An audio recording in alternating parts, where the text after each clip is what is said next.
can't sell my house. Hey, that Google search just hit record highs. Oh no, it's every seller's worst nightmare. Easy mode for home sellers is over, and it's been over a while. But sellers, well, they're finally starting to notice. It sure isn't 2021 anymore. So why aren't buyers making offers on your house? Let's talk about the reasons. Some of them you control, some of them you can't, but they all matter. Hi, Emily Farber here, your favorite Iowa YouTubing realtor. I make videos all about real estate and Iowa. So if that sounds like your interest area, be sure to hit the subscribe button so you don't miss out. Okay, the first reason here is very locational. They don't like the location or your neighborhood. Being delusional about your home's location or neighborhood is not going to help anything, so let's get real. Do you have highway road noise? Are there big power lines nearby? Does your backyard feel like it's in a fishbowl with just a bunch of neighbors staring down into your backyard and your back windows? Does your general neighborhood look well kept? Or does it look junky? If your house is the nicest house in the neighborhood, that's not going to bode well for you reaching for the stars with your asking price. If the neighborhood is a little rough around the edges, that's going to push your value down. And the way that you manage this, you go clean up the whole neighborhood. No, the way that you manage it is price. Don't overshoot your coverage. 2, step up, step down, multi-level, split foyers, quirky layouts.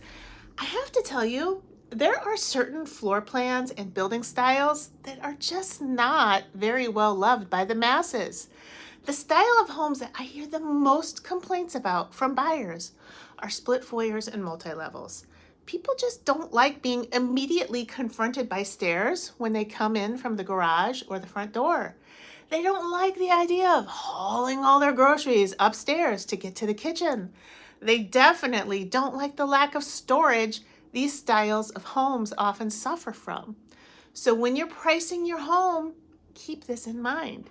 Your split foyer is never going to be on par in a buyer's mind with a ranch style home or a 2-story. So price it accordingly. Okay, yard space, heavy on the backyard space. Buyers are not just buying a house, they're looking for outdoor space, room for the dog, room for their kids to play, a patio for grilling, an area to set up a fire pit. They want to be able to visualize that outdoor-indoor life, even when the reality is that they're going to spend 95% or more of their time inside the house. So what can you do? Make the most out of whatever yard space you have. Clean it up. Make it look nice. Consider putting up a privacy fence if you're trying to block the view of something unsightly. It could even just be a segment of privacy fence. Make a feature out of a cute patio seating arrangement. String up some sparkly patio lights. Do things to make your yard feel intentional and inviting. Buyers will notice. Before we get any further into this here, please comment and subscribe to my channel. The only way for me to grow on YouTube is when the algorithm sees that people interact with my content, because that's how YouTube determines if this content has value before they push it out to new viewers. So thank you in advance. Okay, this one is a tough pill. A price versus condition disconnect. The house is priced too high for the condition it is in. The house isn't updated, and we could be talking either cosmetically or mechanically, or both. I'm not telling you that you have to do these updates, but you do need to price your home appropriately for the condition it is in. Buyers looking at it are going to be keeping a running tally in their head of how much money they think it's going to take to replace your stained carpet, to replace that ancient HVAC system, to bring the kitchen and the bathrooms into the current century.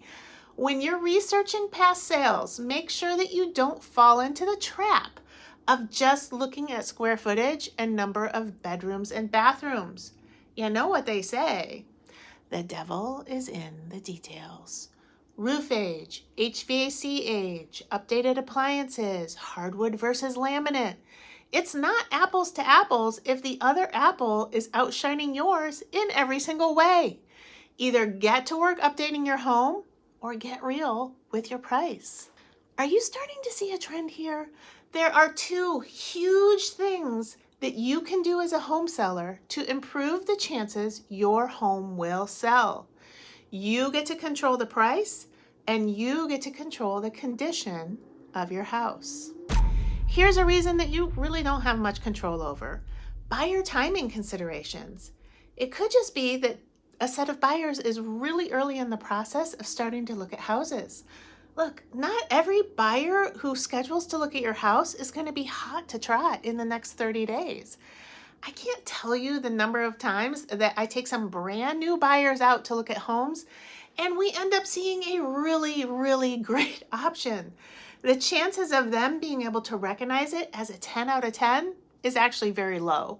They simply don't have the foundational knowledge yet to recognize it as such, and I don't want to come off as super pushy and aggressive. Sometimes you just have to let a good one get away as their agent. Some buyers start looking at homes several months before they realistically would be ready to make an offer on anything. It could be that the buyer is out here looking in February or March, but they have a lease that ends in July. So realistically, they're not going to want to close on anything until at least May if they're trying to avoid a rent payment and a mortgage payment in the same month. It could be that the buyer has interviewed for jobs and they have a really good feeling about their prospects, but they don't actually have the offer letter yet. So everything is on hold until other things fall into place. Now, this is actually a really good argument for holding an open house. Rather than you needing to clean your whole house and vacate it for an hour in the middle of your work week, when all you really want to do is go home, make dinner, and sit on the couch, an open house gives all the looky-loos a chance to satisfy their curiosity. Occasionally, a buyer will look at a home at an open house and love it so much that they'll upend their entire timeline just to make it happen. Another reason buyers are not buying your property has to do with overall affordability in our current economy and mortgage rates. There's a lot of buyers out there who are fence sitting, waiting for rates to drop to whatever that buyer's magic trigger point might be. If you feel like you have a buyer on the line and they would be a sure thing if rates were just a little bit better, you could offer them a rate buy down to take the edge off of their first year or two of their mortgage. A lot of buyers really don't understand what a rate buy down is, so this is where your agent needs to really be able to make this value proposition to the buyer or that buyer's agent. But the flip side of this coin is that whatever it may cost you to do a buy down for a point of the buyer's mortgage could just be the same amount of money you drop your price. It's going to cost you the same amount of money either way, but it's easier for buyers to understand a price reduction than it is a mortgage rate buy down. And it's less money that you're going to be paying commission on. Just something to think about. So why is your house not selling? Are you currently on the market and getting feedback from showings? What are those buyers and their agents saying? Tell us about it down there in the comments. At the end of the day, it really comes down to how you interpret that feedback. And the translation for most of it is, and I'm sorry to have to say this, it is the price. The translation for negative feedback is price. There's a lot that you can't control when you're trying to sell your home, but here's what you can control: your price, your presentation and condition, and who you hire to help market the property. Hey, it's been fun, and I'll catch you later.